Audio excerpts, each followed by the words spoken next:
Welcome to our Living Like Jesus live streaming. Don't forget to like our official Facebook page.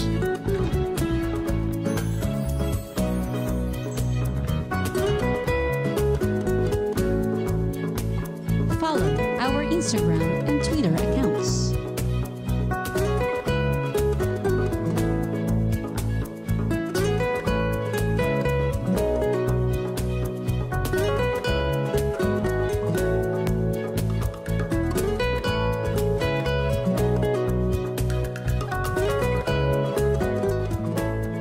Subscribe to our YouTube channel.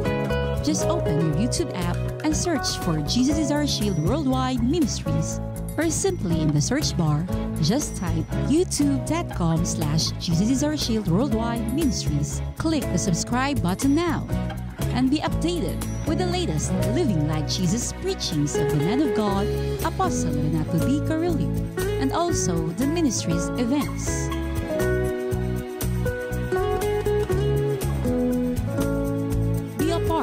This God's greatest anti-move through social media.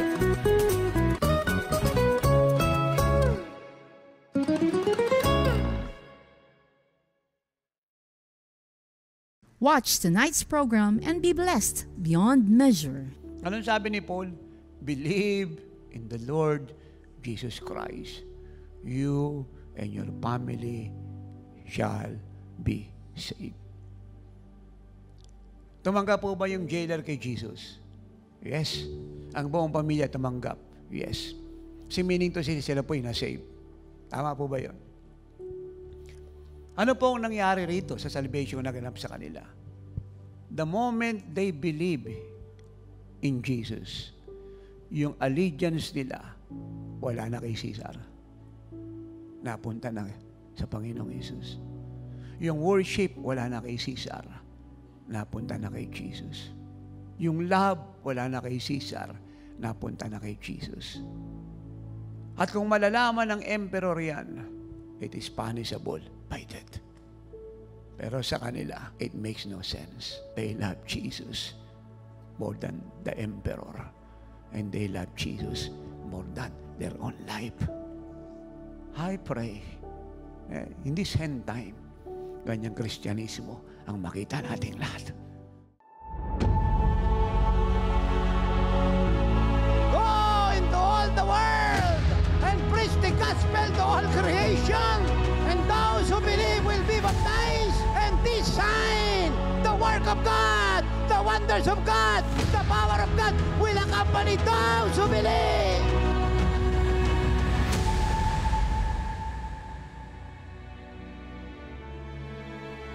Are you ready to receive your miracles and blessings, experience God's glory, and learn His powerful word through our host, Apostle Renato D. Carrillo?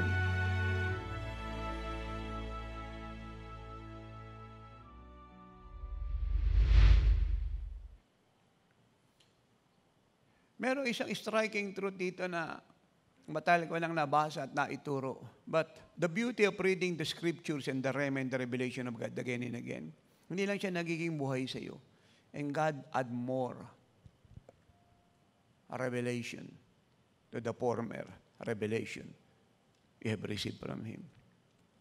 In the book of Acts 27,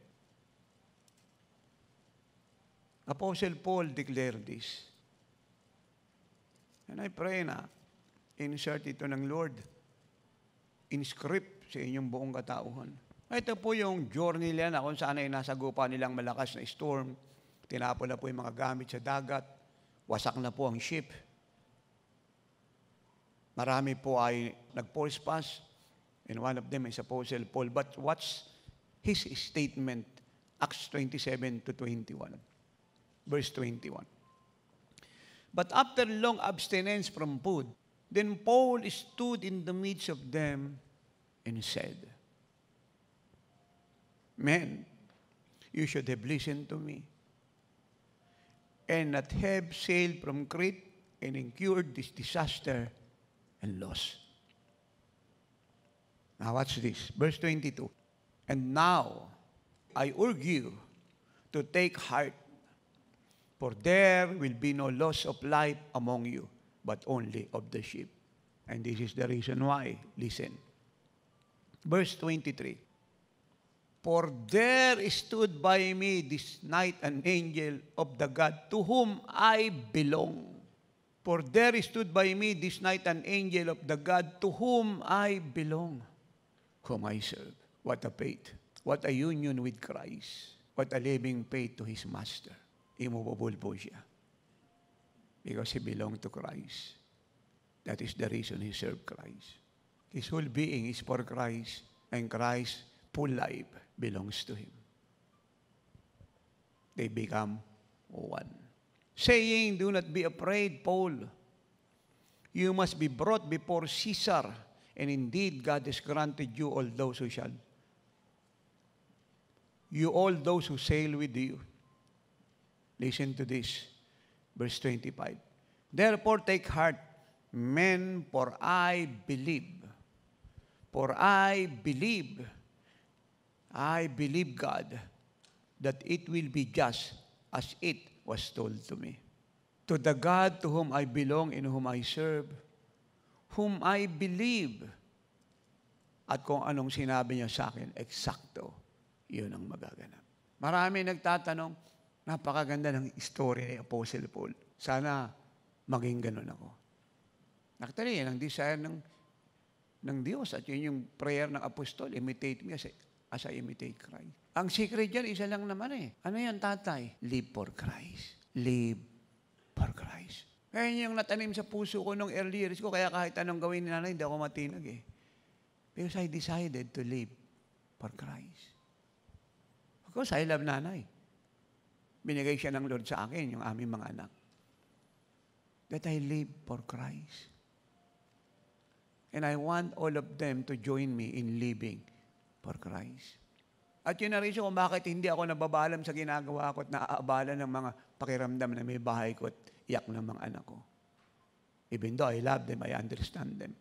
Because I live for Christ. At yun din na rin kung bakit yung mga anak namin, mga apo at mga manugang, gusto namin lahat maglingkod because they must live for Christ.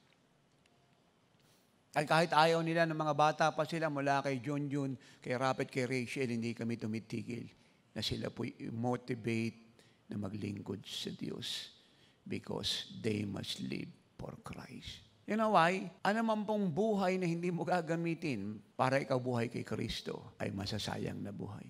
You cannot serve two masters. You must choose. Money or Christ? Fame or Christ? Family or Christ? Popularity or Christ? Education, personality, connection or Christ? You must choose. Now, listen to the words of Jesus. He said, Simon, son of Barjona, do you love me more than this? Plural. Do you love me more than this? Una muna yung this, at yung ikalawa at ikatatlo ay, do you love me? Bakit inuna yung salitang, do you love me more than this? Very simply because He's above all these things. He's above everybody. He's greater than all. Of course, sa konteksto nun, ang sinasabi nun, ay yung profession of Peter, isda, pangangailangang kinabukasan. Pero kung kukunin natin yung buong kabuuan ni Jesus, kasama na ron yung pamilya. Do you love me more than this? Edukasyon. Plano sa buhay, pangangailangan. You can name everything. Future, choices, feeling, connection. Do you love me more than this? Marami nagtatanong bakit buhay na buhay si Jesus sa akin, hindi niya ako iniwanan kahit minsan. Kasi iniwanan ko lahat para sa Kanya. Kaya sinamahan niya ako. Pinili ko siya ng higit sa lahat. Paano kanya sasamahan ng usat magiging buhay na buhay siya sa iyo kung wala ka namang iniwanan? Ako, iniwanan ko mga kaibigan ko. Iniwanan ko yung ambisyon ko sa buhay. Iniwanan ko yung pakiramdam ko. Iniwanan ako ni nanay, pero natili ako sa Lord. Iniwan ko pamilya ko, nagbiyahe ko, nag-travel ako, iniwanan ko silang malilit, bumalik ako, malalaki na sila. Ako, wala ako against kung merong kang gustong isama ko, saan ka pupunta, saan ka naisugo eh. Safety mo yun, protection mo yun. Somehow, somewhere, may passage sa Bible dun. At the Bible said, and the Lord sent them 2 by 2. Pero ang problemang malaki, may mga pagkakataon kasi kadalasan, kagaya ko, wala naman akong kasama, no? Hindi naman ako umalis sa 2 by 2. I go alone. Pero tagumpay ako. May nag-ingat sa akin ng sobra doon sa dapat kong isama. Sino yun? Ang Lord. Dapat hindi mawala sa isip mo na siya yung una mong kasama. Upang hindi ka nakaasa sa kanila sa maraming bagay, kundi sa Kanya. At sa pamamagitan niyang sumaiyo, mabilis sila dahil sa iyo. At makita nila yung paglilingkod mo.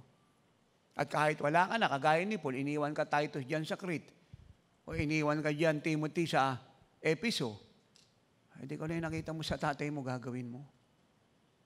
Kasi na-associate ka sa kanya at nakita mo kung paano siya gumalaw. Ayun talaga ang purpose ng pagsama. Hindi para kumuha ng lakas sa'yo una sa lahat. Higit pa ba ibibigay mo kaysa sa ibibigay niya? Ito, matagal nang kinukot itong mga passage na ito, pero I don't know kung naintindihan ng marami yung kinukot niya. In the book of Matthew 6, we read, verse 19, do not lay up for yourselves treasures on earth, where moth and rust destroy, and where thieves break in and steal. 20, but lay up for yourselves treasures in heaven, where neither moth nor rust destroys, and where thieves do not break in and steal. Now, watch this. Verse 21. For where your treasure is, there your heart will be also. Bakit divided ang puso ng marami naglilingkod sa Lord? Isa pang reason po kung bakit ganon ay yung issue po ng treasure. Sino ba yung kayamanan mo talaga? Ang sabi ni Jesus, kung nasa ng kayamanan mo, nandun yung puso mo. Kung sino yung inaari mong kayamanan, doon mo ilalagay yung puso mo. Kaya kung si Jesus po yung inaari nating kayamanan, magmula ng maligtas tayo hanggang marapyor tayong buhay, doon mo ilalagay ang puso mo. Kung inaari mong kayamanan yung profession mo, pinag-aralan mo, pagiging kapitan mo ng barko, eroplano, architect, pagiging architect mo, engineer, ano pang profession meron ka, yung bahay mo, yung kotse mo, yung ari-arian mo, yung kayamanan mo, yung mansion mo, yung boyfriend mo, girlfriend mo, yung pamilya mo, kung sino pa, doon mo ilalagay puso mo. Pero kung si Jesus yung una mong treasure, at siya'y mamalay mo ng higit sa pamilya mo, ando doon ang puso mo. At yun ang kaligtasan ng pamilya mo.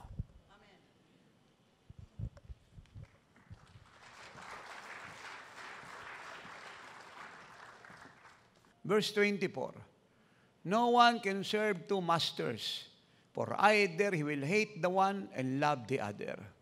Meron po ritong comparison at may contrast sa pamamagitan ng salitang will hate the one and love the other, or else he will be loyal to the one and despise the other. You cannot serve God and mammon, or money, or other false gods. Ang linaw, literal. Hindi mo sila pwedeng mahalin ng sabay eh. Mahal mo ang Diyos, mahal mo rin ang pera. It won't work. Hindi ni Jesus sinabi, ibigay mo yung kay Caesar, para kay Caesar, at ibigay mo yung para sa Diyos, ibigay mo sa Diyos. At yung para kay Caesar, ibigay mo kay Caesar. Hindi yan sinasabing ganito yon. Yung para sa Diyos, ibigay mo sa Diyos, yung kay Caesar, ibigay mo para kay Caesar, pantay yun. It's not so.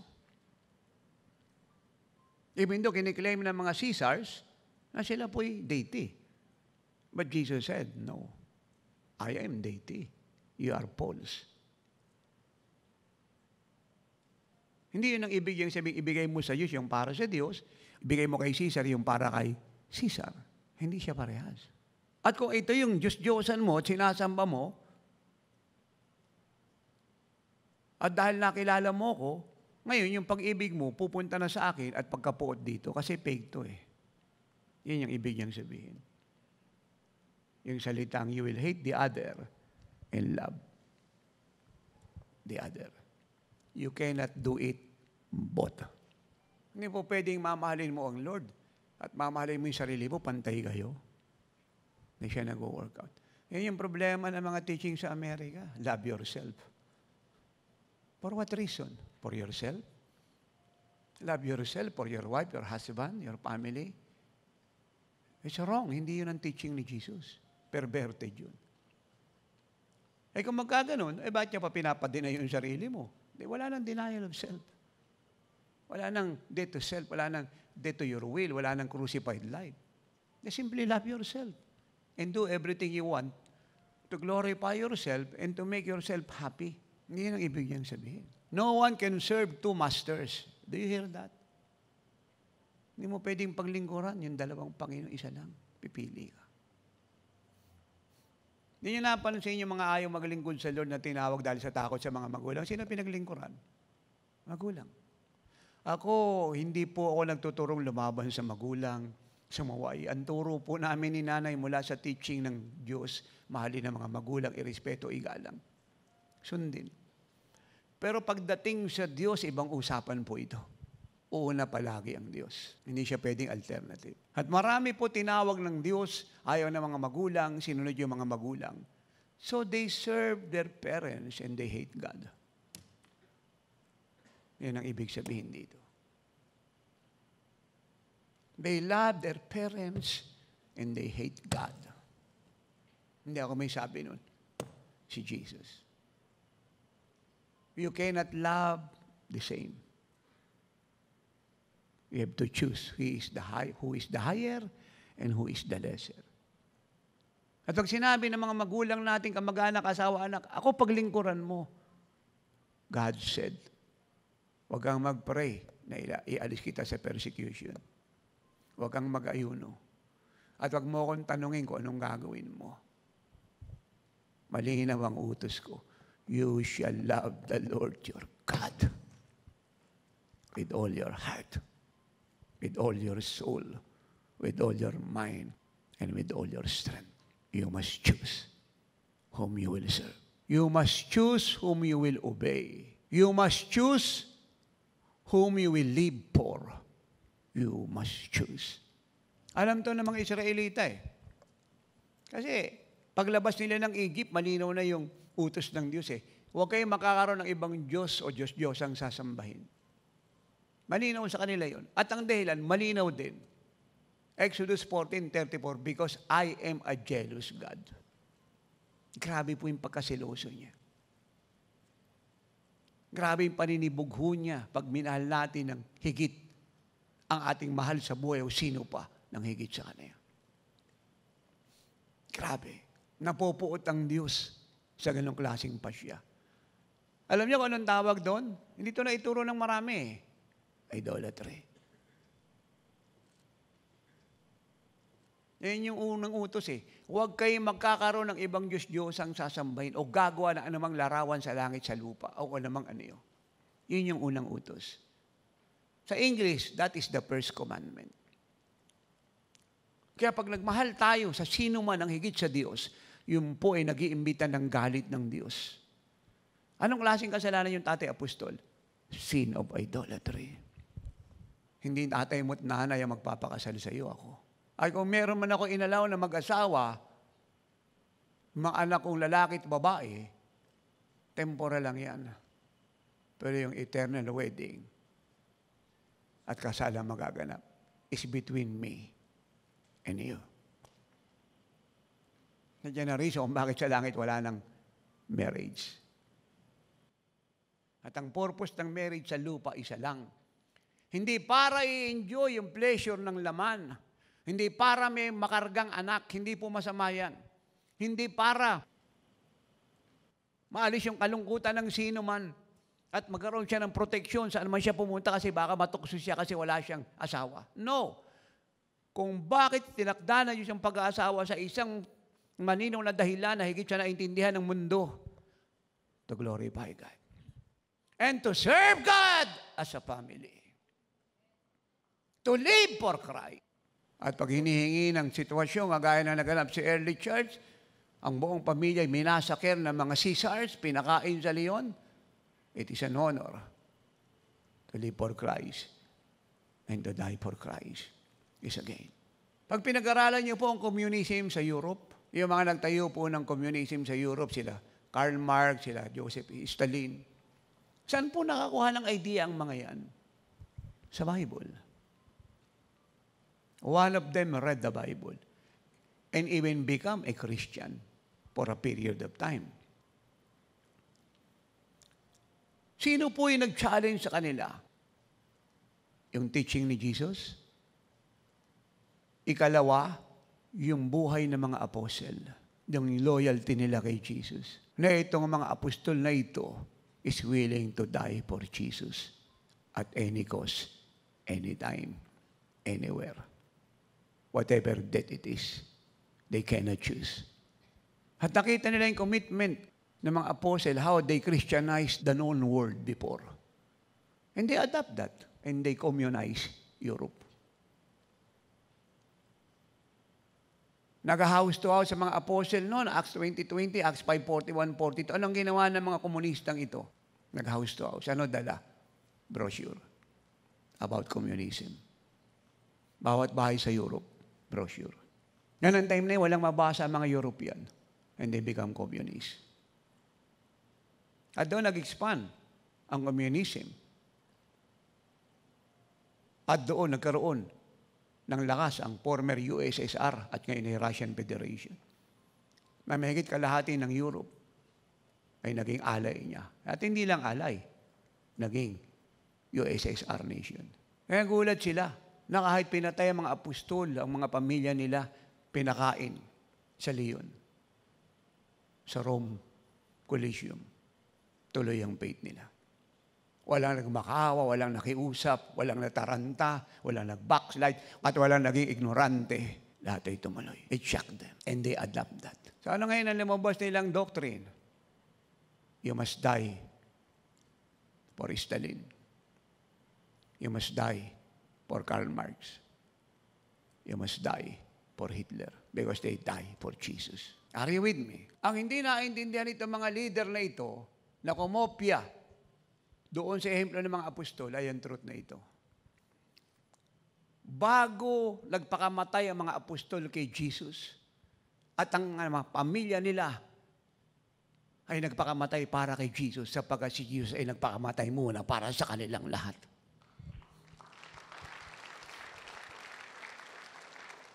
At ang problema ng communism at nasiism ng panahon ni Hitler, ang nagpapakamatay sa kanila ay yung mamamayan. Sila hindi. Si Jesus nagpakamatay para sa atin. At ito yung kasalanan ng mga pastor ngayon. Nagpapakamatay sila para sa mga politician. Pero si Kristo nagpakamatay para sa kanila. Tapos sasabihin na marami sa mga Facebook page, post na yan, mga Facebook nila, mga teaching na yan. The trumpet is about to be trumpeted by the angels. You must live ready. The Messiah is coming. Actually, walang question sa kinukot nila eh. Nasa Bible yun. But my question is this, are you ready? Ibabalik nga siya yung tanong, are you ready? Kasi kahit lahat ng chapter at verses about rapture, and it's imminent coming or any moment coming, alam mo, post ka ng post dyan. Pero yung pag-ibig mo sa Lord ay puwit ng baso. Hindi ka papasok sa langit. At hindi tayo i-rapture para tanggalin lang sa kamay ng Antichrist at Great Tribulation period. At ilayo sa Battle of Armageddon. I-rapture niya tayo because the bride belongs to the bridegroom. Ano po yung talagang main purpose ng pag-rapture niya sa atin? Even though marami rin, pero yung pinaka-reason kinakasabihan niya at ng God the Father at ng anghel sa langit at nating lahat sa lupa. Ano yun? Kasalan! At bakit may kasalan? May nagmamahalan. At isang reason niya kung ba't sinasabi ko, mga nagtigilan nyo na yung mga kapo sa Facebook ng kung ano-ano. Doon nyo ipadala sa mga pastor nyo, wakit tatay. Dahil habang nagsasalita ako at hindi kayo sumusunod, lumalaki kasalanan yung lahat. Huwag niyo akong turuang sumuwait, mag-ignoranting kagaya ninyo. Nililigtas ko kayo. Doon niyo ipadala sa mga pastor niyo lahat yan. Huwag kay tatay. At tanongin niyo yung mga pastor niyo kung anong gagawin sa inyo. At sana turuan kayo na may luha sa mata at pagkaunawa at pagtitiis para magkaroon kayo ng pagbabago. Tigilan na natin yung kakakukot ng turo ng kung sino-sino para yan at ipupus doon. Doon mo ipadala yan sa bang anak natin. Kay humility yan, kay ano pang obedience yan, kay ano pa yun. Doon mo ipadala sa pastor natin, wag kay tatay. Wala akong interest. Wala akong panahon. Tatay, tama yun. I don't care. Why? Mas tama yung turo ko. Mas tama buhay ko. Mas tama revelation. Mas marami kang dapat ipo sa Jesus page. Quotation lang ng humility yan. Si tatay kinabuhayan. Pag mo kayo tulad sa kamangman mo, anak, iba ka, iba tatay mo. Doon mo ipadala yan sa mga pastor natin kung saang chapter ka man. Mabasa mo sa kanya yan. Para malaman niya may responsibilidad siya. Bagay tatay. Quotation lang yan. Pati yung mga rapture verses na yung quotation lang yan. Ako hindi ako nagkukot. Hinahanda ko kayo.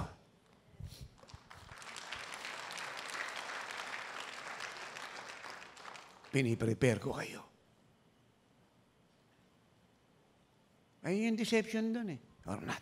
Tapos yung pag-ibig mo sa Lord, shallow. Memorize mo yung mga chapter at verses about the rapture, pero yung pag-ibig mo, shallow. Ang susunod na post dyan, I am left behind. Hindi mo pinupulpil yung first commandment. Alam mo lahat ng verses sa rapture, post ka ng post. At di mo na intindihan yung sinasabi ko. Tinuturo ko lang sa yung katotohanan.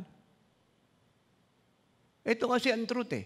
Walang masamang may nagpo-post dyan kung sino-sino pa eh. Pero ito ang truth. Kahit hindi ka nakabasa ng post ng iba, pag mahal mo ang Panginoon, mararapture ka.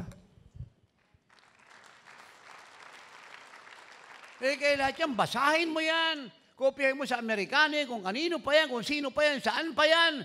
Pag yung pag-ibig mo sa Lord, puwit ng baso, ang susunod mo ipopos, I am left behind. Hindi ako against sa post eh. Against ako sa deception. Iba ang spirit ng apostol. Iba ang understanding ng apostol. Iba ang nakikita ng apostol. Iba ang trabaho ng apostol. Ang trabaho nila mag-post, ako mag-build. I don't care kay prophet pa yan, kay anong prophecy yan. Let them prophesy. Pero sinasabi ko sa inyo, Bible, Jesus said, ang magmahal sa tatay niya at nanay ng higit sa akin, di karapat-dapat sa akin. Magmahal sa kanyang sarilang higit sa akin, hindi karapat-dapat sa akin. At ang ayaw magdala ng kanyang krus at sumunod sa akin, hindi karapat-dapat sa akin. Yan ang sabi ni Kristo. Pag pinabuhay mo yan, kaya wala ka na ulawan sa rapture, you will be raptured.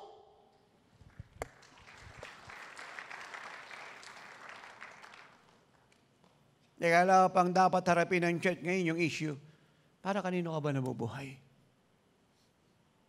Eh, sinasabi ko, sayang naman yung iyak ni sister para kay brother, yung homesick nito. Wala ba itong naintindihan? Sayang gulgul ng mga magulang at gulgul ng mga anak sa magulang. Kung hindi Diyos yung nag-uutos sa atin, you have all the right to choose what do you want to choose. Pero kung ang Diyos ang nagsasalita sa iyo, you have no reason to explain to God. But you have all the reason to obey God.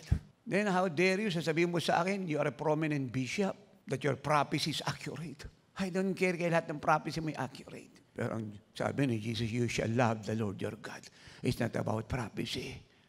It's your decision to live for Jesus and to live for Christ and to love Him with your whole being. Come with me. Hindi prophecy yung first commandment. Are you with me? Ang first commandment, you shall love the Lord your God with all your heart, with all your soul, with all your mind, and all your strength. That is the first commandment. Jesus said, you cannot serve two masters. You have to choose. He asked Peter, do you love me more than this? Plural. Kasi kung meron pa po tayong mamali ng iba at higit kay Jesus, that is idolatry. Breaker ka ng unang law sa Ten Commandments. Yung pinakaayaw niya kung ba't niya inuna, minahal mo, sinaway mo. Then it invite the wrath of God. Because I am a jealous God. Ito na naman tayo. Lahat ng grace teaching, ipasok mo. Ikot mo. Pero pag minahal mo ang sino man ang higit sa Panginoon, then listen to God. I am a jealous God.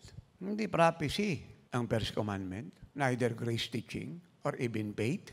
It's love to God. Kaya nga kahit ayaw ng Diablo, galit ang Diablo, sinasabi ko, ang mandatong ibinigay ng Diyos sa atin sa awat habag niya, ang pinakamataas sa lahat. Teach them to love me. Love me. How we love Him? With all our heart, with all our soul, with all our mind, and all our strength. Our total being must love God. Ang dami, puro trabaho. Hindi naman kapag-pray. You sin against God. Sabi rin, you love me with all your whole strength. Strength mo, naubos sa kakatrabaho, kakakita ng pera. Dami mong pera, pero espiritu mo, paliit ng paliit. Yung apoy mo, pakunti ng pakunti. Alam nyo, alon sa iyan church, mayaman, that Jesus said, lukewarm kayong lahat. I will spit you out of my mouth. Dami kang pera sa kakatrabaho. Pero yung lakas mo, hindi mo na nagagamit sa Lord. Pag sumasamba kayo, naantok-antok ka dyan. Kakanta ka, pilit lang. Kasi pagod ka na sa kakatrabaho. Kay midweek yan, kay prayer meeting yan, kay Sunday service yan, kay discipleship, kaya ano pang meeting yan? You were there for a show. You don't give your whole heart, soul, mind, and strength to God. Ayuno ka hindi ka pa nakakatapos kumakain ka na. Nagsisimula ka pala mag-pray, tutulog ka na. Kasi pagod ka sa trabaho, negosyo. Kakahatid kay sister, kaka-text kay brother, kaka-message kay brother. Lupay-pay ka na kasi ito yung sabi ng mga magulang, unahin mo ako. Sunod ka ng sunod. Bus na lakas mo. Kaya pagpunta mo ron sa Panginoon, nagbigay ka ng konting tira. Kaya pag hindi inakapasa ang church sa first commandment, ano pang papasahan mo? Walang grace teacher at prophet ang magsusurvive sa iyo. Jesus said, if you love me, keep my commands. Ano yung unang utos? You shall love the Lord your God. With all your heart, your soul, mind, and strength, nang higit sa trabaho mo, negosyo, asawa, anak, magulang, kapatid, kung sino pa't marami pa nasaan man sila. O ano pa yan. Hindi pwedeng parehas at hindi pwedeng una sila. At yung naiwan sa akin, tira. Alam niyo, kahit mabait ang Diyos, kahit siya po'y Diyos ng grasya, hindi po niya tatanggapin, siya po'y alternative lang. He is our Creator. In fact, sasabihin nga ng maraming, make Jesus number 1 in your life. Hindi pa rin po sapat yun. Yung make Jesus number 1 in your life, maganda na po truth yun, pero kulang yun. Make Jesus number 1 in your life and the same time your everything in life. Yun yung kompleto nun. Kaya ano pong klaseng discipleship itinuro po ng marami, pinagkukopya sa Amerikano, Singaporean, kung sino pa. Sa Colombia o sa ampang bansa. Anong klaseng discipleship yun? Ano yung na-produce nila? Ano? Madali namang malaman kung ito'y purong ginto at pit ng baso, idaan mo sa apoy. Yung pit ng baso, lusaw. Yung ginto, habang dinadaan sa apoy, lalo nagliliwanag. Ayun yung mga discipleship training nila. Yung discipler, nagtatrabaho. Kasi expect mo, hindi ni disciple mo, magkukumit. What a lie from the devil. Napakarami umaating pastor sa atin sa iba't ibang fellowship. To be honest, mahal ko sila pero naawa ako. Wala na akong panahon habulin sila. Sila yung humabol sa aral ko. Kasi narinig naman nila yung truth Hanggang nandiyan sila sa mga so-called spiritual director na nagtatrabaho, they will go nowhere. They have to choose. Resign? Magsimula ng bago? Para sila maka-breakthrough? Kasi kahit anong pakain ko sa kanila, walang mangyayari. Wala bang isuko nila yung dapat isuko at tanggalin ang dapat tanggalin.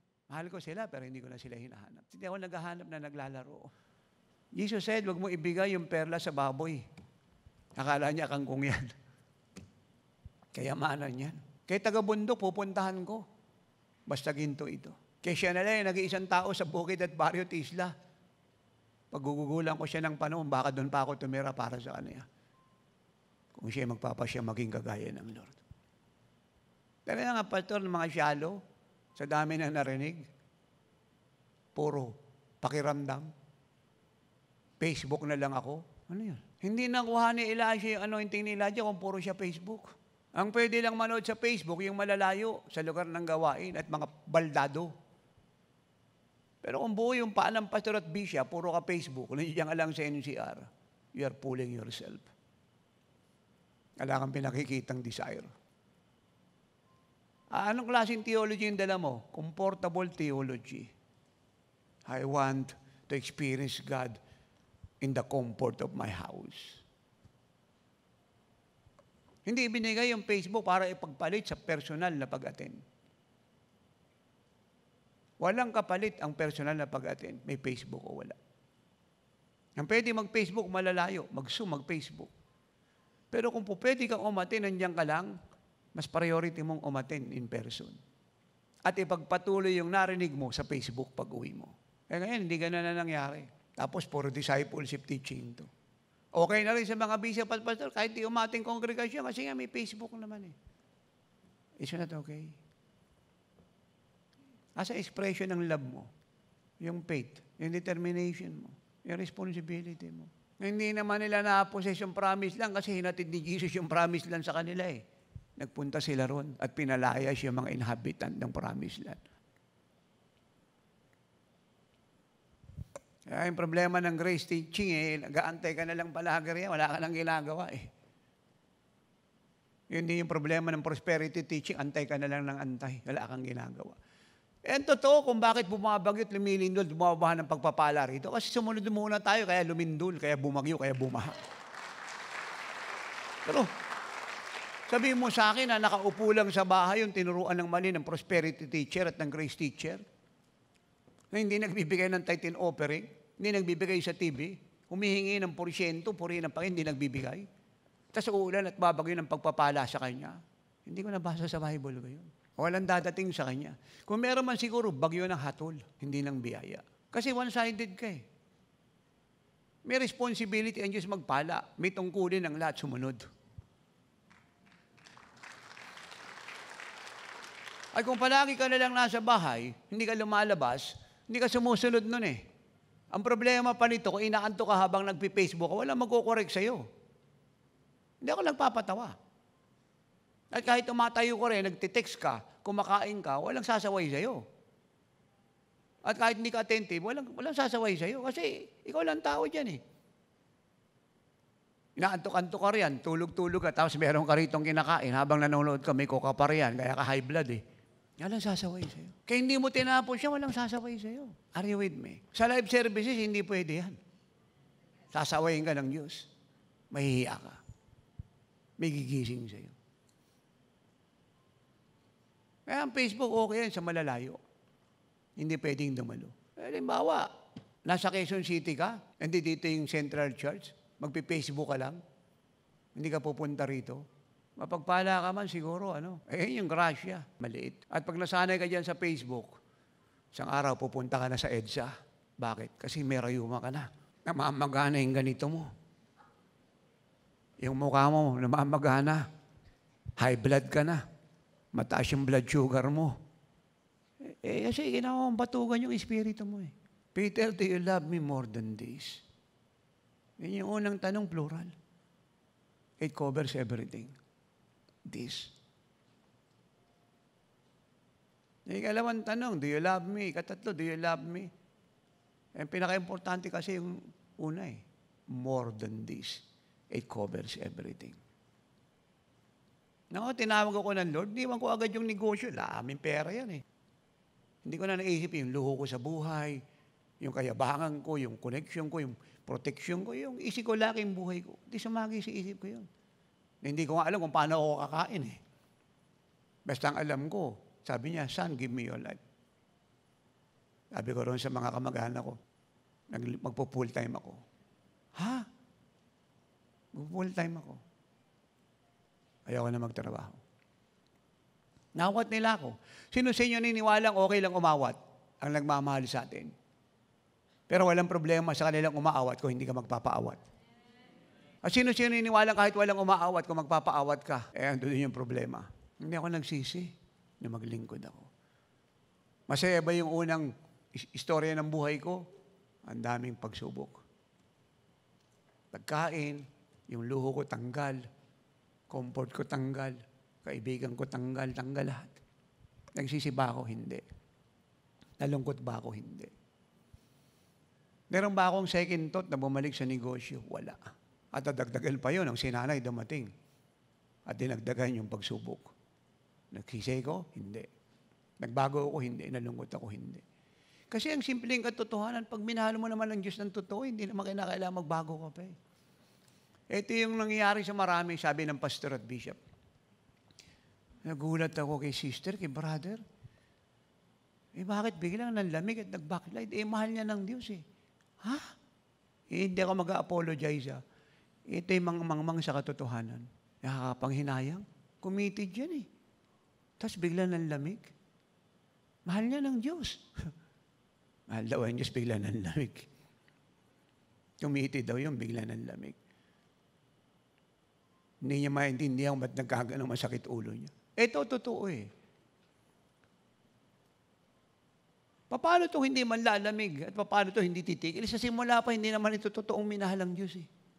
Kasi kung totoong minahal niya ng Diyos, kahit anong pagsubok yung mangyari riyan, kaya humatakpan ng paa niyan, pati kamay at pumihit ng ilong niyan at magbaliktad ng buhok niyan, itambling pa yan. Hindi magbabago kay Jesus yan. Yung mga apostol, nung minahalan Lord, kahit anong daanan tuloy. Si Pablo, wala kayo mababalitaang nag-pray siya, Lord, palakasin mo ako nang lalamig ako. Kung magkaganon, wala siyang epistle.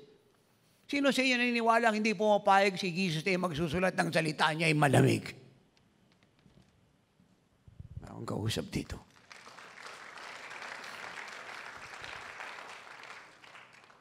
From the first place, talaga namang hindi naman yan minahal ang Diyos ng totoo. Papaniwalaan mo kung minahal niya ang Diyos ng totoo? Tapos ng lamig, tumigil. Ano sabi ng Song of Solomon, chapter 8, 17, I believe? Sabi ron, yung lumaragasang agos, umalakas na agos, ay hindi kayang pigilin ng pag-ibig. Kahit yung apoy, hindi kayang sunugin ng totoong pag-ibig. Naranasan ng mga alagad dyan eh. Hindi ba si Shadrach, Meshach, Abednego tinapon sa apoy?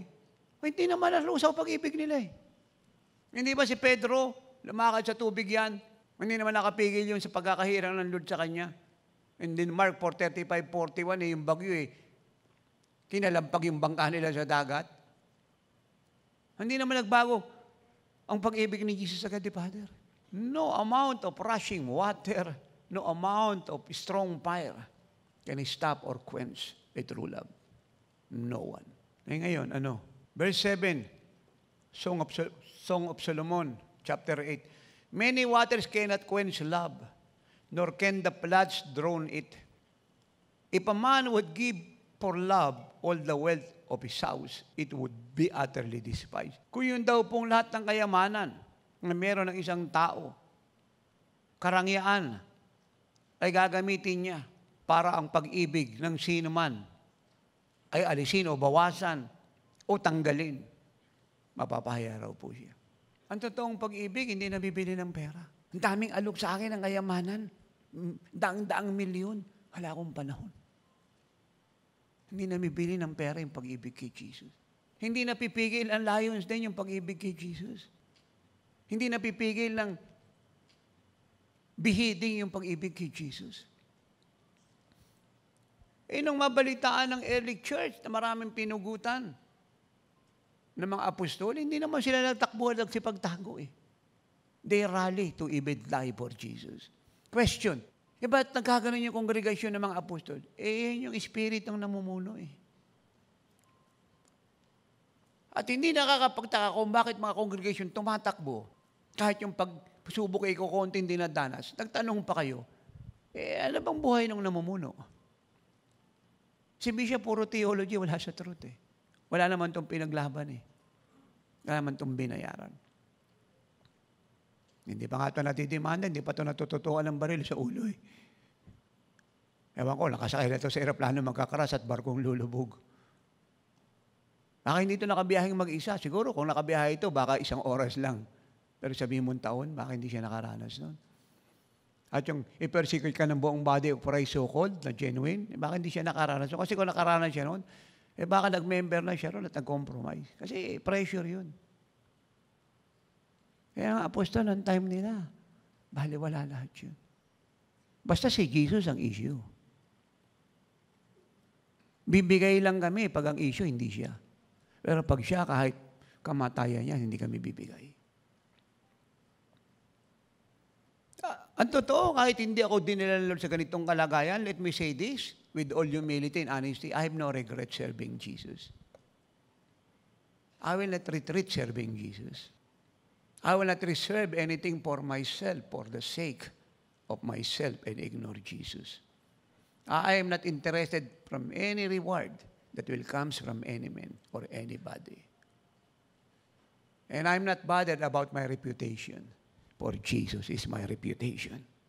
Jesus said, hindi mo pwedeng mahalin ang pera, ang mga mahal mo sa buhay, ang sinamang tao nang higit sa akin. That is idolatry. I am a jealous God. Kaya ang prophecy, kahit accurate yan, hindi yan ang first commandment. Meron pong 5 personality sa Bible na gusto ko pong maalala nyo palagi. Si Judas, si Balaam, si Demas, si Gehazi, si Ananias, at si Sapphira. Magandang lagi nyo silang maalala. Si Balaam, prophet ito pero nahatulan to. Kaya hindi kasi prophecy yung first commandment. Anong problema ni Balaam? Accurate yung prophecy nito. Credible yung pagiging prophet nito. He was a God-given prophet. But he is cut off from God and God judged him.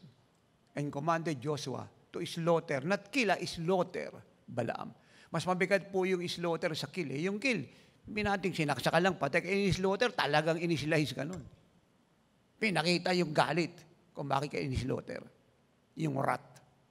Mas mabigat ang degree nun.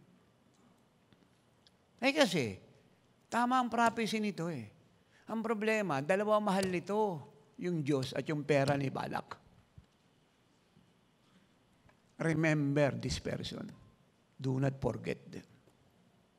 Para mailigtas niyo sarili niyo. Si Judas, apostol to, nasa apostolic ministry. Yung kamatayan nito, unique. Sabi mo sa katabi mo, lakasan mo, unique yung kamatayan ni Judas. Kasi, bakit unique? Humanap siya ng sarili niyang puno Gumawa siya ng sarili niyang lubid. Pinasok niya yung leeg niya ron. At hindi pa tapos yun Pagkatapos siya magbigti at malagutan ng hininga, pumutok yung bituka niya. Pinaka-worst pong kamatayan yun. At bakit ganon? Grabe kasalanan niya Binenta niya si Jesus. Higit niyang pinili ang pera kaysa kay Kristo. Pag ang bisap at patat anak ng Diyos ay nininegosyo si Jesus at pinagkikitaan at ginagamit si Jesus para magkapera o pinapagpali si Jesus sa ibang tao, sa politiko at ibibigay nila, wala kang pinakaiba kay Judas. Ang pagkakaiba mo lang panahon, pero spirit parehas. Huwag niyong kalimutan itong 5 personang ito para maligtas yung sarili niyo. Hindi pinag-uusapan dito kung malaki yung pera o maliit Ang pinag-uusapan dito, betrayal, traitorship. You cannot love money and God. You cannot. Kaya kung sino yung up-to-date sa pagre-report at specific kung saan ginagasta yung pera, yun yung mga honest na nagmamahal sa Diyos. Pero yung isang salita na, bumili ka sa ikong dagat Dangerous yun.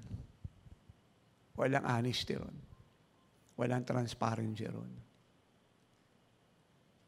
Merong ibang involved doon. Yung issue ng love. Hindi mo naman kailangan turuan eh. Ang nagmamahal, transparent.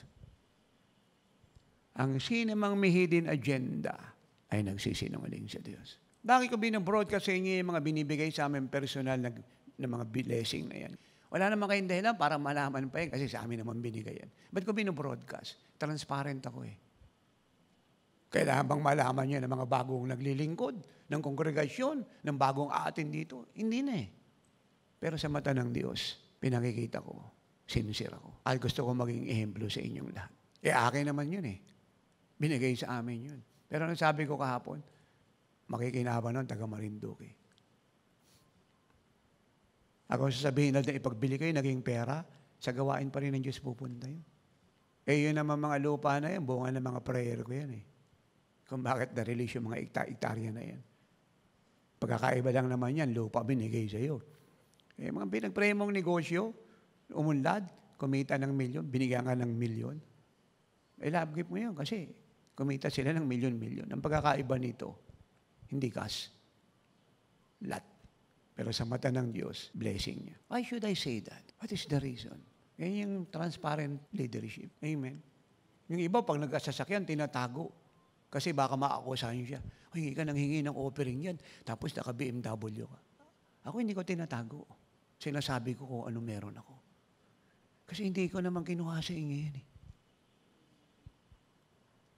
Sana nga may magbigay sa akin ng BMW. Sana yung mga nasa harap. Dapat lalo yung nasa likod. Dapat nasa gitna. Nasabi ko lahat. Pati mga bank account na yan. Kung bakit naihulog sa pangalan ko yan, kasi bawal nga sa Middle East yung Jesus is our shield. Pero sinasabi ko sa lahat. Ano yun? Transparent leadership. Wala akong hidden agenda sa buhay ko. Wala akong tinago. Higit ko siyang mahal kaysa anumang bagay na meron ng mundo. Antok ako sa airport, tulog ako doon sa upuan. Wala akong pakialam mo, nakakamera ako. Pasalamat ka ako sa kumuha, may souvenir ako eh. Yung ibang man of God, huwag mo akong kunan ha. Pag kunan mo ako, maganda yung hili ko. Kasi nasa TV tayo. Si tatay, wala akong pakialam kung anong ayos ko, basta ilantok ako, tulog ako. Alam niyo, yung katotohanan, hindi mo na kailangan pagandahin yan eh. Ikabuhay mo na lang. At kung nakita mo yun ang katotohanan, hindi man maganda sa anyo ng marami, magala ka. Kasi yun ang totoo eh.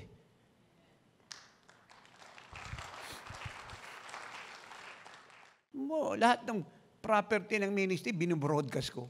Walang ganun. Hindi ko narinig sa mga man of God yan. O meron tayo riyang dinonate na property sa Pampanga, dyan sa may Angeles. Sinasabi ko yan, o meron tayo sa Isabela. Para saan? Anong pakialam nyo ron? Hindi naman sa inyo binigay yun. Anong reason ko? Gusto kong magtayo ng iglesia ang nasa katotohanan. Mas mahal si Jesus kaysa sa pera. Kailan naman ang Paul ni Judas eh. Wala naman ibang reason eh. Hindi siya magaling mag-English, hindi wala siyang movement coalition, o hindi siya theologian. Isa lang kasalanan niya. Narinig na yung teaching ni Jesus eh. Sila yung kausap ng Lord eh. Sila. Hindi niyo pwedeng mahalin ang pera tsaka ako. Mapupuot kayo sa isa at mamahalin niyo isa. Maliwanag sa kanila yun. And anyway, Judas chose money. Anong sin? Idolatry. Nang higit kay Jesus. Na marami hindi makapase, hindi sumasagaan. Ano ko pa sinasabi yan? Pwede mong dayain ang lahat eh. Ang Diyos hindi. Pwede ka magpaliwanag dyan, bahala ka. Pero ang Diyos isang araw, i-audit ka pa. Kapag hindi ka nakapasa sa auditing at accounting, i-edit ka niya. At dito papasok yung grace teaching nila. Kung bakit lang naman dyan pa yung mga bishop at pastor na hindi naman tapat sa Panginoon kasi grasya na nga lang yan Pero hindi ibig sabihin kinukonsinti niya ang kasalanan nila. Of course not. Alam nyo, marami kayong matututuhan kay tatay na simple pero sa mata ng Diyos, kalugod-lugod. Iba po kasi yung nagpapala kasi nagmamadali ka magpala. Kahit puyat ka't pagod, naghahanap ka ng apatos, Amerikana, barong, kasi uwi na yung mga anak mo. Gusto mong ihabol. Ikaw mismo yung naghahanap. Iba yung ganong puso. Yung ganong damdamin. Pinagagalaw mo lahat. Humanap ka dyan. Bumili ka ng ganito, ganon. Kasi uwi na sila. Gusto ko bago umuwi, maibigay yan. Hindi ko sinasabi sa kanila, magkikita pa naman kami sa family camp, sa youth camp. That is a big heart before God. May pagka lahat ng mga leader at anak ng Diyos ganyan, kahit hindi ka humingi, ibibilis ka ng Diyos. Hindi yung hawak-hawak yung pera. Ay, ako. Si tatay nagmamadali. Sabi nila, paano ginagawa mo yung madaling araw? Naghahanap ako ng ibibigay sa mga anak ko. Uuwi na sila. O pumunta ka doon ng tindahan ng mga vitamina, yung mga organic supplement na yung tatay sarado, humanap ka. Uuwi na sila.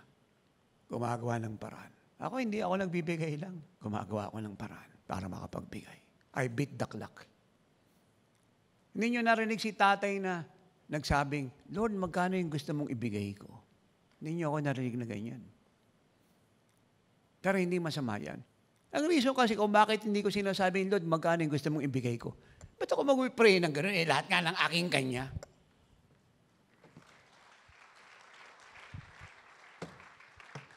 May tao po ba dito? Bakit ako magpipray na, Lord, magkano yung gusto mong ibigay ko? Yung lahat nga ng aking kanya. Ba't ako magpipray na kung magkano gusto niyang ibigay ko? Kanya nga ito lahat. Hindi ko man ito maibigay lahat sa kanyang ibig sabihin. Meron kami pinaghahandang dakilang bagay, pero pag dumating yan at kailangan lahat yan kanya, hindi ako magpipray, Lord, magkano yung gusto mong ibigay ko sa iyo?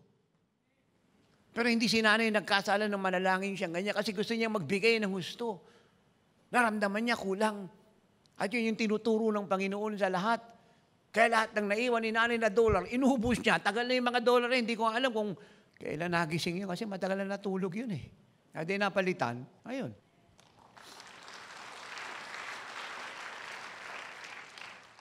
Remember these persons. Balaam, Judas. Ito lang naman ang Paul nila eh. Pera. Demas. Huwag niyong kalimutan si Demas. Maganda yung pangalan niya, Demas. Alalahanan niyo yan, yung mga taong yan, para huwag kayong mawala sa tawag niyo.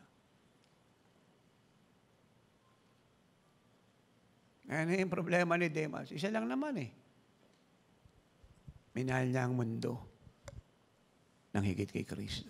Ang issue lahat dito, pag-ibig. Sabi na, di pwedeng mahalin mo ito eh, nang higit sa akin. Kung mahal mo ako, kapupuotan mo to. Kung mahal mo ito, napupuot ka sa akin. Walang gitna.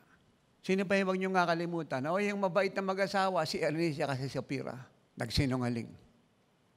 Anong issue? Pera. Anong sabi ni Peter? May pambihira naman kayo mag-asawa. Niya naman yung property na yan eh. Wala naman lang hihingi niyan eh. Ba't kailangan pa kayo magsinungaling sa Holy Spirit? Kung ayaw naman magbigay, okay lang.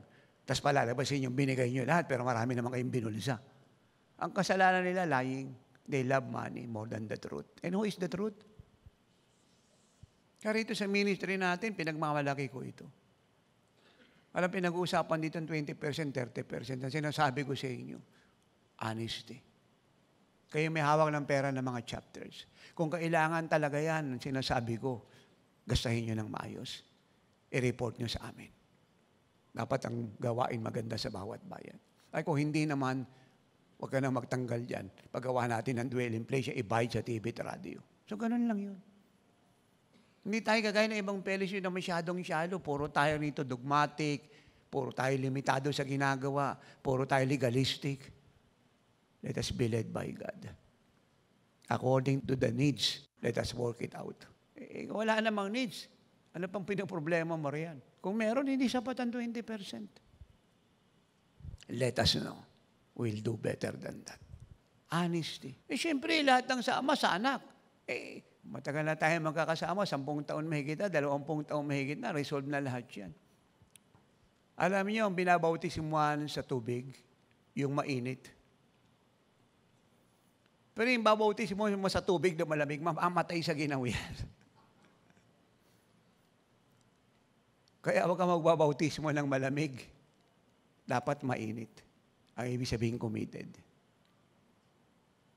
Kahit saan mo siya bautismuhan, bahala ka. Sa ilog, sa waterfalls, sa dagat, bahala ka. Basta, mainit. Committed. Kasi pag binautismuhan mo yung malamig, patay talaga yan. Nagkakasakit na nga sa lamig, babautismuhan mo pa. Mamamadalihan. Sino sa inyo rito gustong kumain ng malamig na spaghetti? Taas yung 2 kamay. O wala? Sino yung gustong kumain ng mainit? O, ayan. Pag ang pag-ibig nyo sa Lord laging mainit, lagi kayo may spaghetti.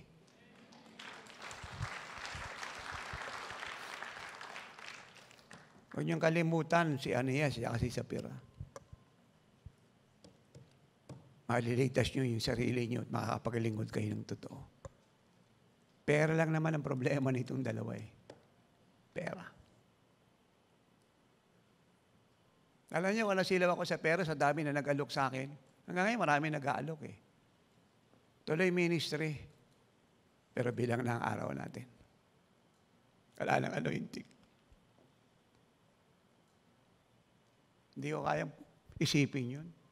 One day, binigyan ako na ng panaginip. Actually, yung panaginip, tanong sa akin yun eh. Sabi niya, anak, paano ko hindi ka na makakapaglingkod sa akin? Para po akong mamatay sa iyak. Lord, hindi ko po kaya. Hindi ko alam kung ilang araw ako umiyak nun. Simpleng panaginip yun. Actually, it is a question. Paano anak ko hindi ka na makakapaglingkod? Lord, I will die. I cannot live. Pero pagkatapos naman ng luhang yun, yung visitation tremendous. Hindi niya ako tinatanong kasi nanlalamig ako, gusto niya ako excommunicate o tanggalin. It's a test of love. Desire. Kasi maraming ways ang Lord para ipakita yung promotion mo eh. Minsan dreams, vision, tanong. Minsan, outright cash, material things, ipakikita sa iyo yan for you to decide. Pag hindi ka nakapasa doon, hanging. Yung nag-aantay sa'yo mas greater. Pero pag nakapasa ka, you will go with it. Ganon siya mag-workout. Kagaya si Abraham. Hiningi niya si Isaac. Nung ibinigay, sabi ng Lord, yung matagal ko nang pinangako sa iyo, mapupulpil na. So, naghintay muna ang Lord ng testing bago niya pinulpil yung prophecy. Hindi nagbago prophecy, pero sa likod na maraming testing. Maraming demand ng Diyos. Do you get that? At pinakahuli, huwag niyong kakalimutan, madaling i-memorize to. At sana huwag niyong ipangalan to sa mga anak niyong si Gehazi. Yan hindi naman ang problema at nagkaketong si Gehazi. Pera, kasuotan, material things. Dapat minana nito anointing ni Elisha eh. Ano minana niya? Ketong ni Naaman. Kasi nag-imbot siya ng mga kayamanang hindi niya kailangan. Higit niyang pinili yung mga nabubulok na material thing kaysa sa anointing ng tatay niya. Wala namang qualified na kumuha ng anointing ni Elisha, kundi siya kasi siya yung naghuhugas ng paa ni Elisha, siya yung servant.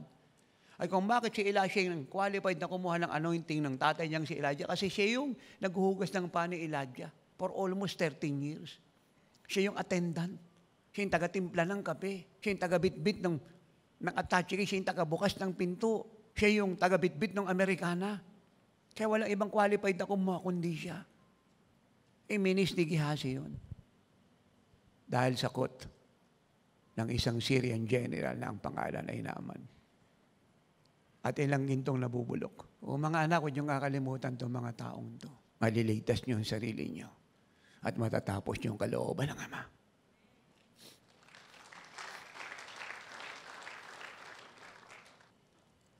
Acts 16. Bumaba sa mga Romans ang spirit ng mga apostle. Matagal nyo na itong narinig eh. Pero explain ko sa inyo na mayroong karagdagang katotohanan na magpapaligaya sa inyo sa Holy Spirit. Ang pinagkunan ko ng truth na ito, Holy Spirit, direct ko narinig sa kanila. Pero matagal na itong tinuturo ng church, magmula ng maligtas ako. Yung Acts 16:31. So they said, believe on the Lord Jesus Christ and you will be saved, you and your household. Tama ba ako na matagal na itong naituturo? Actually, ito, maganda itong salvation message. But let us go beyond that. At even though salvation ang pinag-uusapan, yung substance, kung gaano kabigat yung pinaglaban niya para maligtas. Kaya mabigat po yung sitwasyon nila, ang panahon nila. Ang mga pagkatanggap ngayon, puro shallow. Puro fake yung conversion. Are you with me? Kinikriticize na mga 7,000 lang yung kongregasyon sa Amerika na mga theologian, yung malalaki yung churches na tinatawag na mega church na may 40,000, 80,000 member down on dun. Sa Africa na may 200,000 member. Ang pinakamababa kasing member sa Africa, 50,000 The most, may 1 million pa nga sa isang service. So kinikriticize ditong 7,000 lang yung member, ito mga mega church. At ito na mga mega churches na to, kinikriticize itong maliliit yung member. Sinasabi ng maliliit yung member na 7,000 lang, tagalan nila ron, 60 years na yung pastor, puti na yung buhok, nahabo na yung matang, kapal na lang salamin. Na siya raw yung nangangaral ng totoong gospel. At ito hindi. Puro ito self-esteem, self-preservation, about self.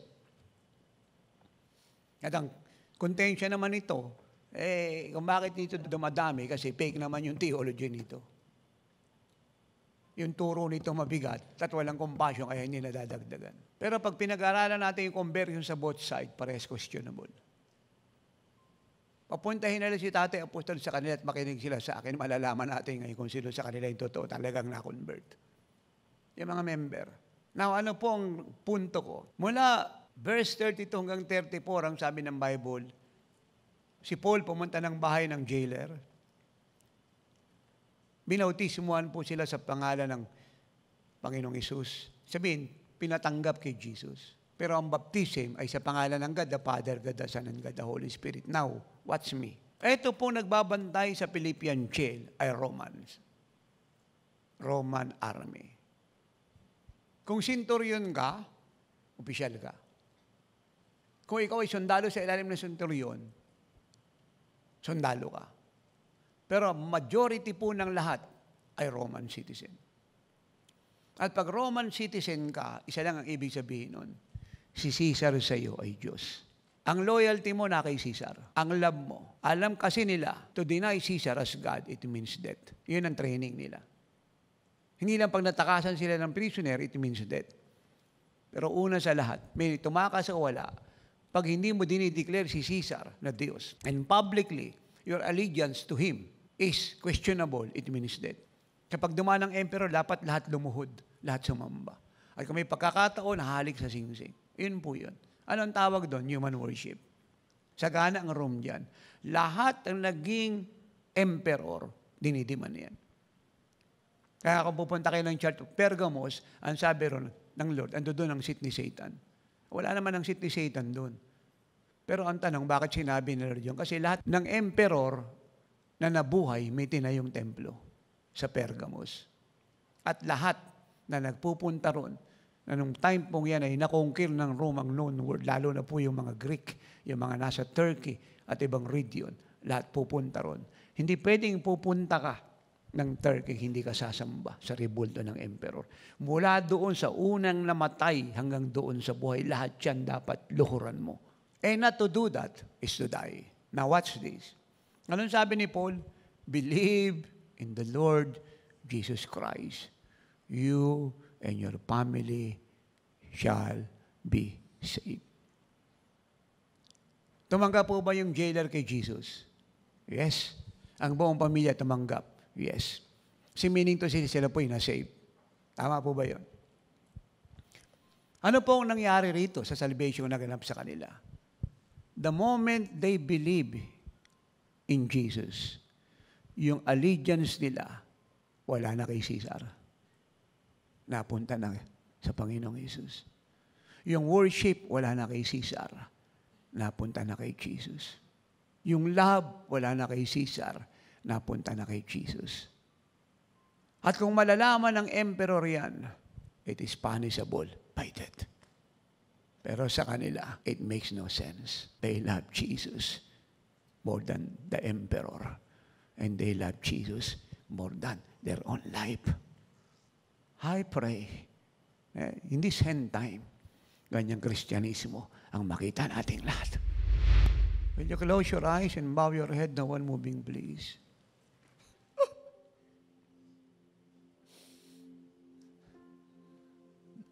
Do you hear God tonight? Do you see Jesus tonight? Mga anak, kayo mga kabataan pa, we love you so much.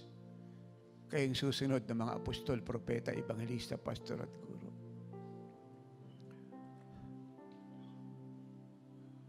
Huwag niyo ipagpalit si Jesus sa kanina man.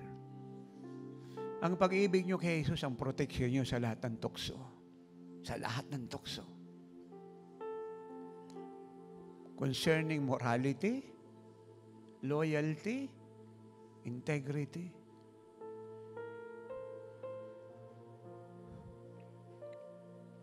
faithfulness, loyalty.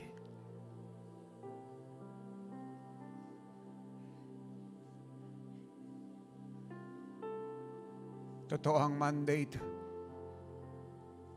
I am God's end-time apostle. I was mandated by Jesus. Hindi ko alam ang lahat ng ito. The Lord teach me, anoint me, because I am mandated by Jesus. I have a work to do. I choose to obey God. I belong to Him whom I serve.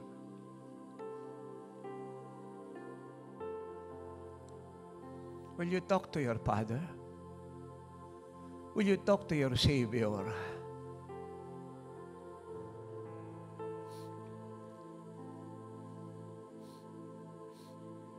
And the Lord asks you, do you love me more than this?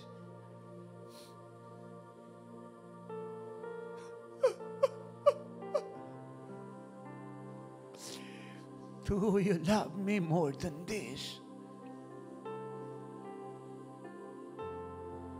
Ito lang naman ang kasalanan ng church sa buong mundo eh. Hindi kung ano-ano pang sinasabi nila. Ang kasalanan nila, they violate and break and disobey the first commandment. And replace it with another commandment. Yan ang kasalanan ng church, pinagpalit si Jesus sa napakarami.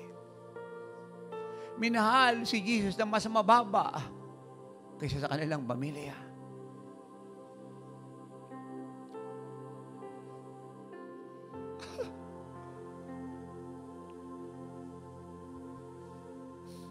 Sayang na mga luha ang inubos ng mga anak na Diyos sa buong mundo. Sayang na counseling. Sayang na repentance. Sayang na paglilingkod. Sayang na paliwanag. Isa lang naman ang kailangan, ang sabi ni Jesus kay Martha. Martha, one thing is needed. And what is that one thing, tatay? You must love me. You must love me. You must listen to me. You must be with me. Isang bagay lang naman ang mahalaga si Jesus, yung pag-ibig natin sa Kanya. Oh, marami silang legacy, pero ang legacy ko ay si Jesus. Ang legacy ko ay maging kagaya ni Jesus. Ang legacy ko ay matapos ang kalooban ng Ama. Ang legacy nila building, it will fade away. It will not stand the test of time.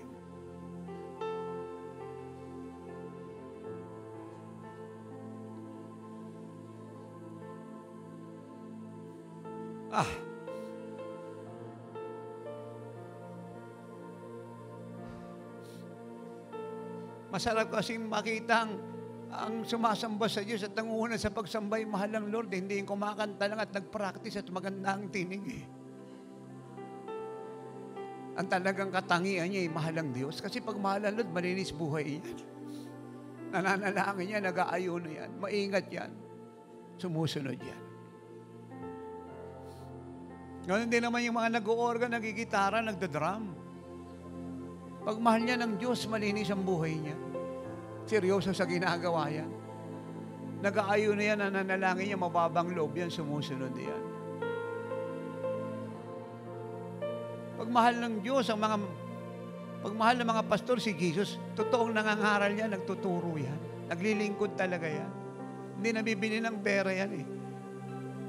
Walang secret agenda yan eh.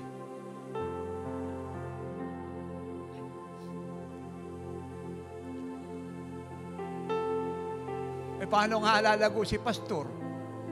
Naalala yung asawa niya dahil nasa ibang bayan. Kaya nakalimutan niya yung kawan. Hindi siya nakakakita kaya hindi siya lumalago. Dapat mapakinggan nila itong aral ko.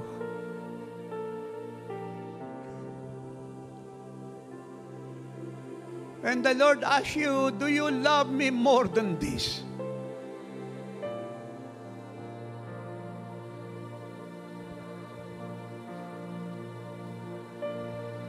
Ito lang ang dahilan bakit tayo naglilingkod, sumusunod, nagsasakripisyo na may kagalakan.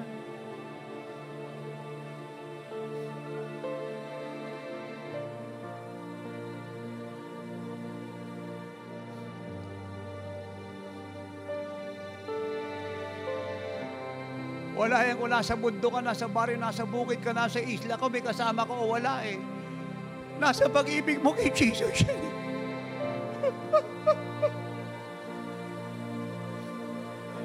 For me to live is for Christ, and the apostle said, and to die is again.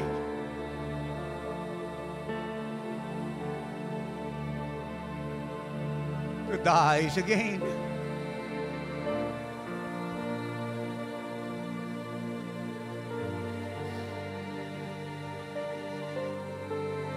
And Jesus said to Peter, to all of you, come follow me. Ang pwede lang sumunod sa Panginoon hanggang kamatayan ay nagmamahal sa Kanya.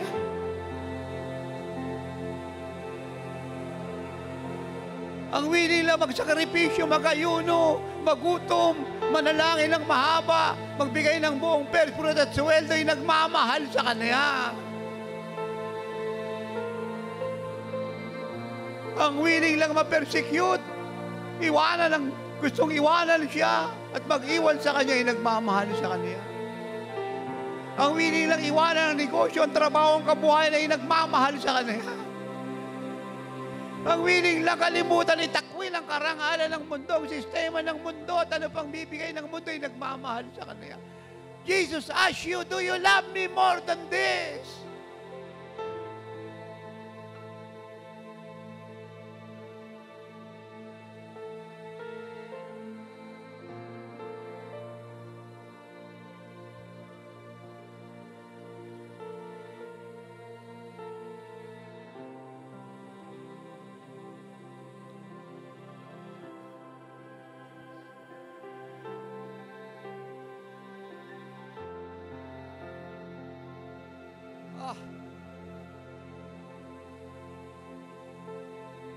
Jesus.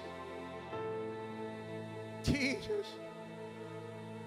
Magpasalamat ang churches sa buong mundong tinayo ng Ama ang Jesus is our shield. Magpasalamat ang nasa Bible, nagtayo ang Diyos ng taong ang pangalan ni Apostol Renato Di Carillo. Pilipino. Hindi magaling mag-English. Hindi nakatapos ng mataas na pag-aaral. Walang movement, walang koalisyon.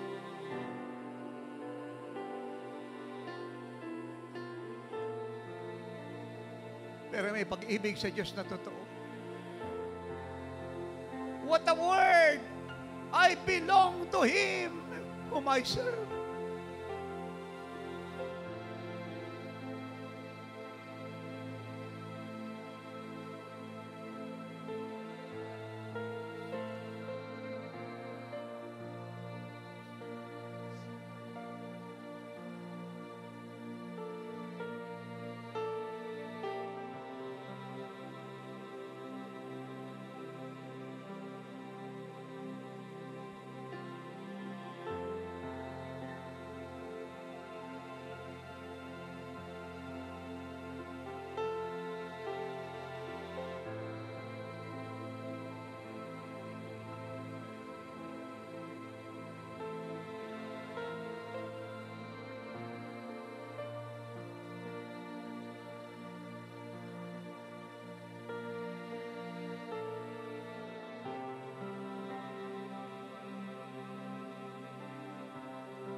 Tinatanong ka ng Panginoong Hesus, mahal mo ba ako ng higit sa mga ito?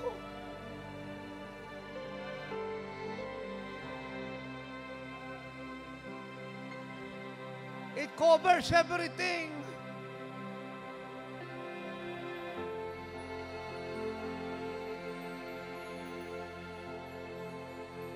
You shall love the Lord your God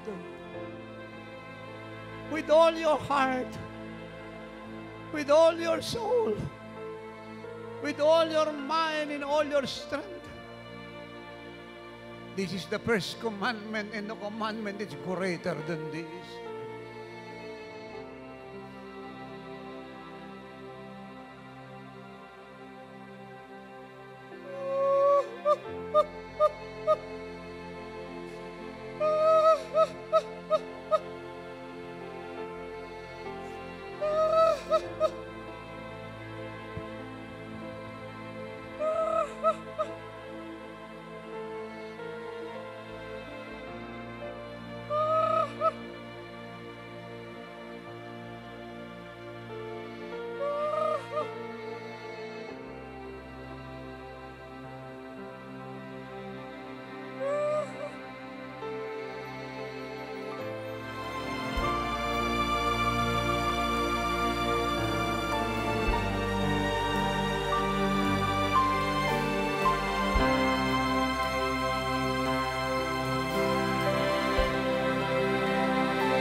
Jesus,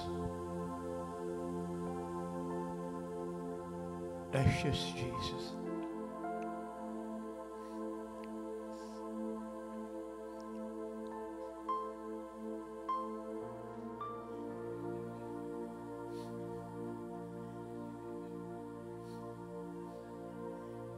Glory to God.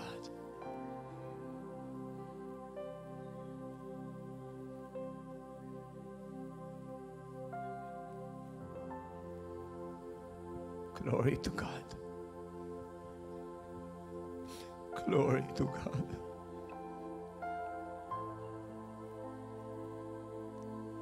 You are worthy, Lord. So worthy.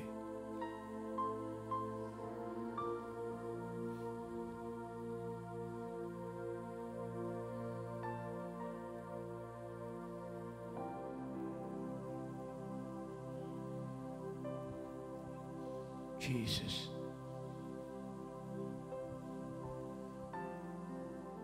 Everybody say this.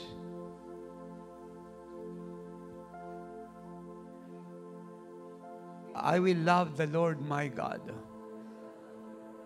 with all my heart, with all my soul, with all my mind, and with all my strength. I love you, Lord Jesus, more than anything, more than anyone. I'll be faithful to you. I will stand for you. I will live for you.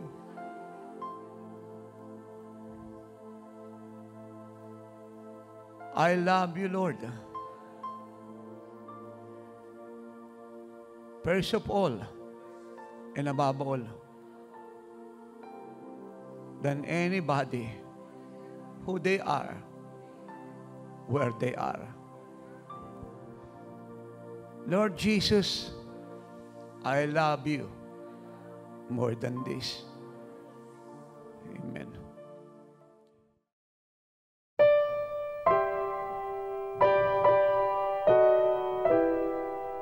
The Supernatural Testimonies of God.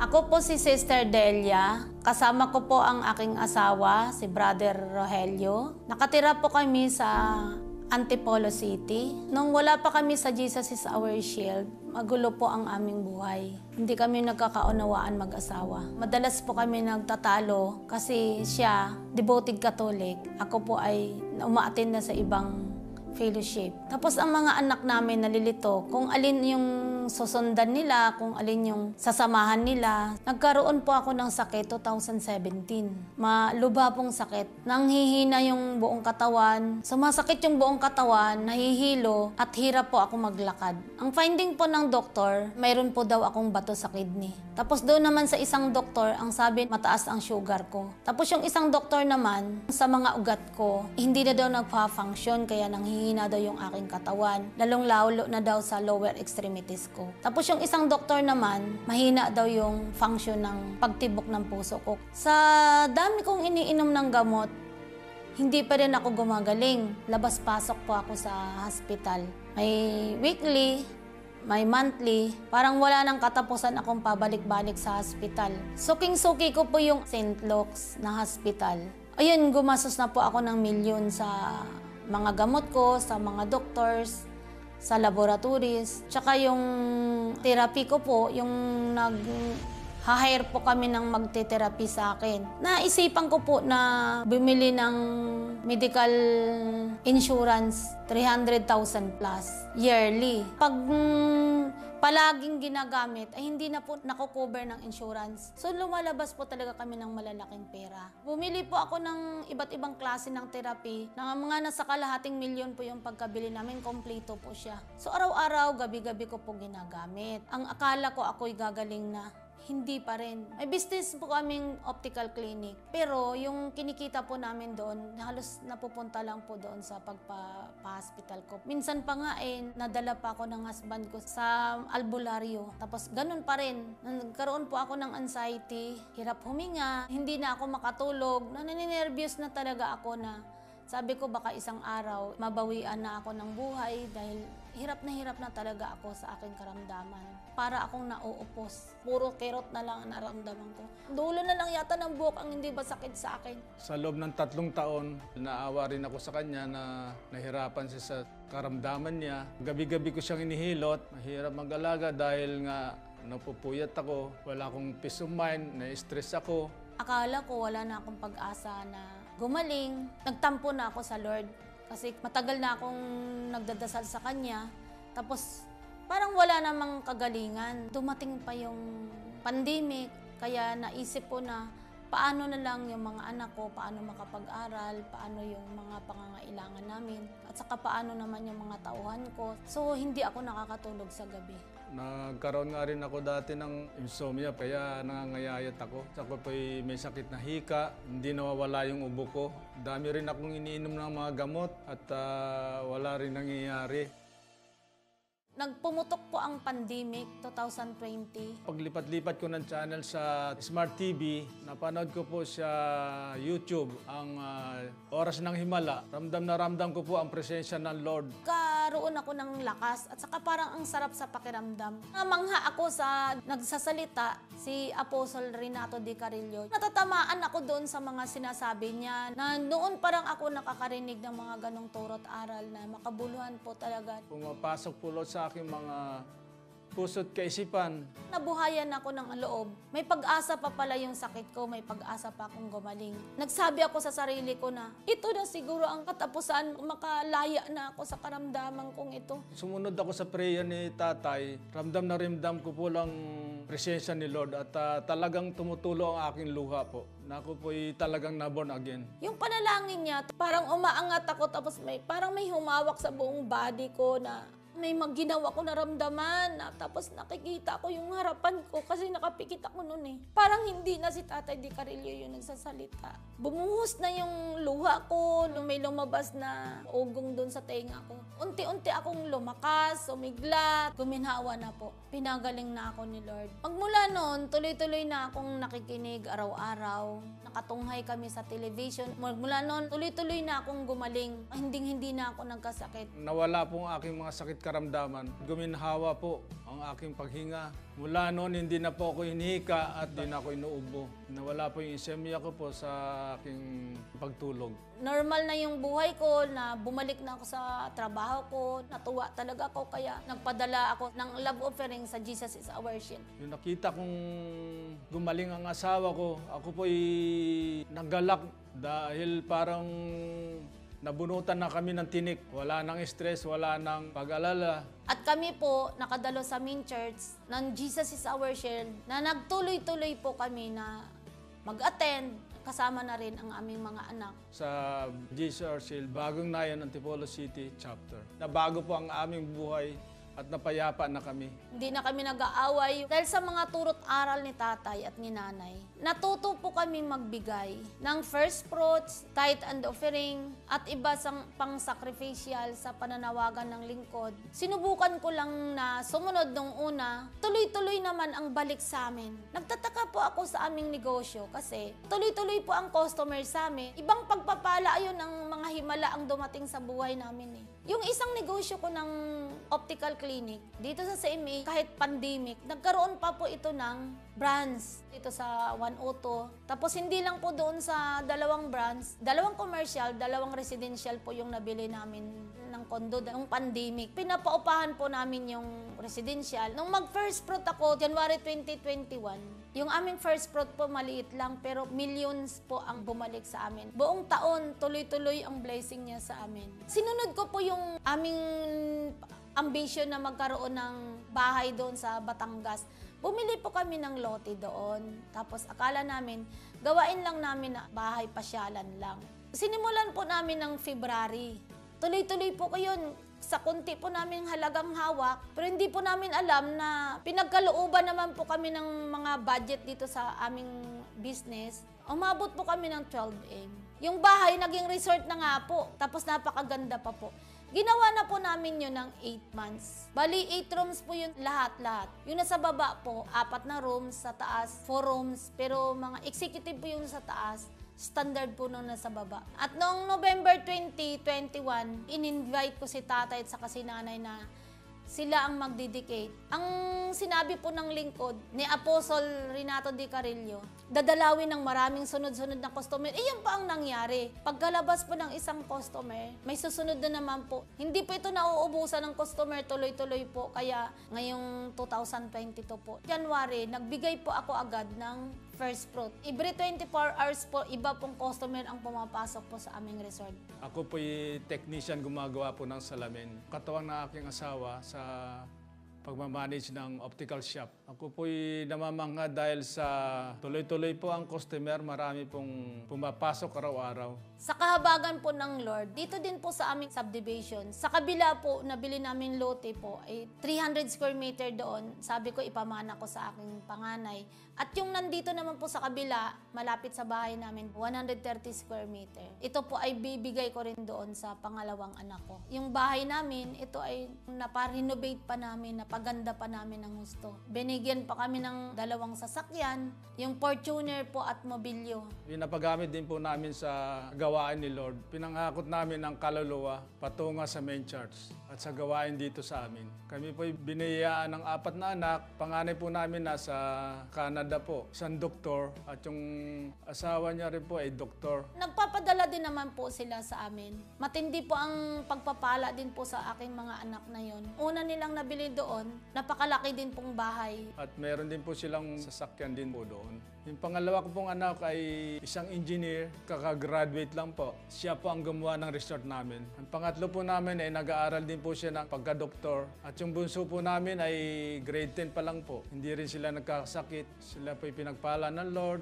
Ako'y nagpapasalamat sa Lord dahil dinala niya kami sa tamang ministeryo, Jesus is our shield. Sa tamang mga lingkod, Apostle Renato D. Carillo at saka si Nanay Ilin. Sila po ay totoong lingkod po ng Diyos. Sinasamahan ng Diyos. Ako po ay hindi lang gumaling, nabago, buong pamilya namin, napagpala sa lahat ng aspito ng aming buhay. Totoo po talaga ang biyaya ng pagbibigay. Dahil ito'y naranasan namin. Pag sumunod ka kay Lord, wala kang paghihinayangan. Ibabalik niya ng siksik, liglig, umaapaw. Sa mga hindi pa nagbibigay, magbigay na kayo, subukan ninyo at maranasan nyo ang katulad ng naranasan namin. Ang balik sa amin, ang pagpapala ay kasaganaan ng aming buhay at ng aming buong pamilya. Ano pa inaantay nyo? Magbigay na kayo! Experience God's amazing glory. It is not enough to receive. God must possess you. Receive your Pangyarihan miracles. po ng Panginoon ay sobra kaysa Paano na cancer. naman po yung cancer? Kaysa pagkabulag, Narinig ko pagkabingi. na po kayo, Apostol. Ngayon po, malinaw na po aking pagdinig. Ang kapangyarihan ng Diyos ay sobra-sobra para solusyonan ang problema ng Pilipinas at buong mundo. And be blessed in all aspects of your life. And my God shall supply all your need according to His riches in glory by Christ Jesus. At oras ng himala. Miracle after miracle explosion. The live services of Jesus is Our Shield Worldwide Ministries. Attend to our Living Like Jesus Sunday Miracle Services at the ministry's main church. Come, join us. Invite your friends and loved ones and bring all the sick and the afflicted. Free admission. God's resources for your success. Avail at the Living Like Jesus bookstore at www.facebook.com/livinglikejesusbookstore.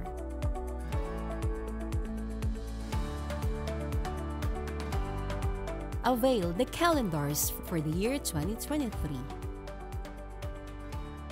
The Living Like Jesus newsletters.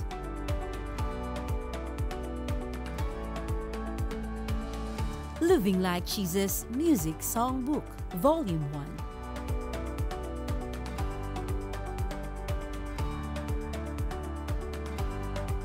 1. Living Like Jesus Foundation Manual.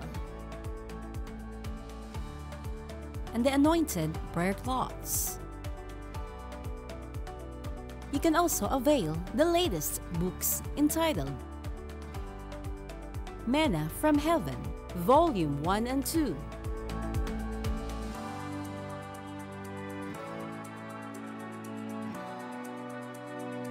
Now is the time to possess the land.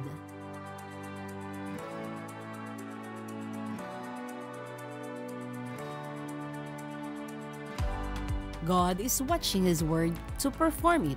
Volume 1.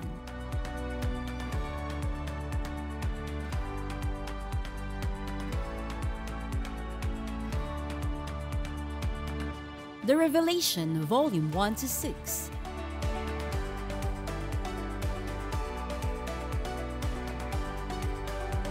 Also have your copies of the latest worship album of the man of God, Apostle Renato D. Carillo, in DVD entitled Be Exalted, O God. Greater, greater, greater. Experiencing the greater glory of God. Holy Spirit, Thou art welcome. And his latest worship album in CD entitled goodness of God. Hallelujah. Lord, I want to see you face to face. I believe in miracles. You can also get your copies of the powerful preaching of the man of God, Apostle Renato D. Carrillo, and the woman of God, Prophetess Elena Ga Carrillo. For order, kindly visit our main church.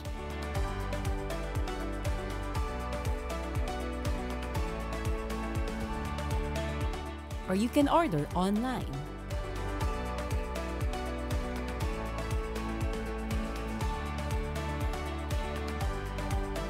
For more information, just call our Living Like Jesus hotline. Grab your copies now and be greatly blessed.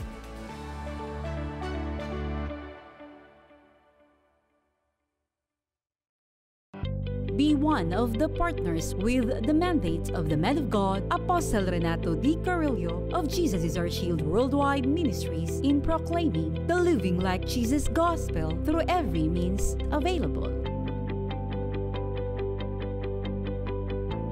With our TV and radio programs, social network evangelism,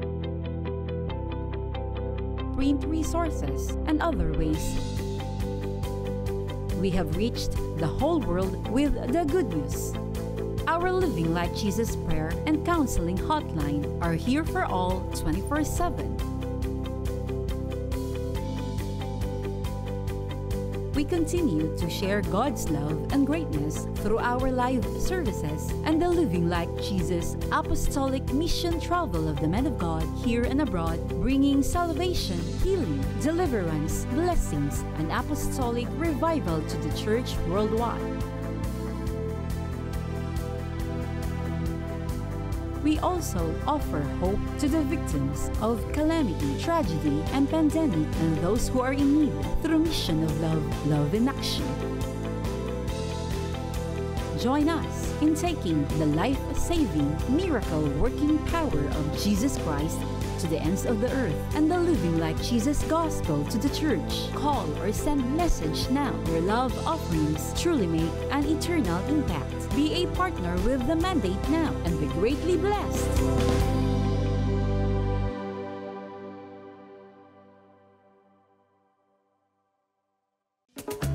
Do you have prayer requests? We're here for you 24/7. Have you experienced God's love and greatness? Share your testimony. Don't forget to like our official Facebook page.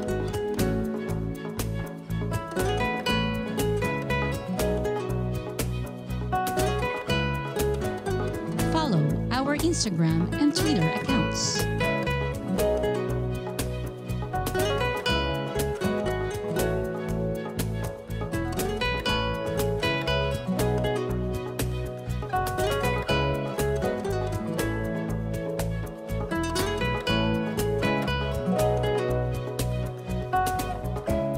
Subscribe to our YouTube channel. Just open your YouTube app and search for Jesus is Our Shield Worldwide Ministries, or simply in the search bar, just type youtube.com/Jesus is Our Shield Worldwide Ministries.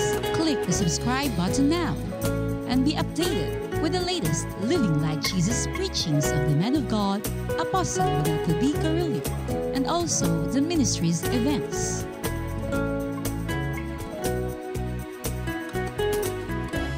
Be a part of this God's greatest end-time move through social media.